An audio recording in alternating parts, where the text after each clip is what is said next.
મહિલાની છેતરપિંડી કરનાર બાઇક સવાર ગણતરીના કલાકમાં જેલ ભેગા.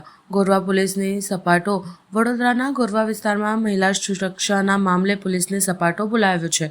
ગત 14 માર્ચની રાત્રે ઇલોરા પાર્ક પાસે ચાલતી જતી મહિલાની છેતરપિંડી કરી બાઇક પર સવાર શખ્સ ફરાર થઈ ગયો હતો. ઘટનાની ગંભીરતા જોઈ પોલીસ કમિશનરની સૂચનાથી ગોરવા પીઆઈ કે.એન. લાઠિયા અને તેમની ટીમે તપાસ તેજ કરી. સીસીટીવી ફૂટેજ અને ટેકનિકલ સોર્સિસના મદદથી પોલીસે ગણતરીના કલાકોમાં જ આરોપી અમિત નટુભાઈ પઢિયાલને ઝડપી પાડ્યો હતો. આરોપી વિરુદ્ધ ભારતીય ન્યાય સંહિતાની કલમ 75(2) મુજબ ગુનો નોંધી કાયદેસરની કાર્યવાહી કરાઈ હાથ ધરવામાં આવી હતી. પોલીસની આ ત્વરિત કામગીરીની પ્રશંસા થઈ રહી છે.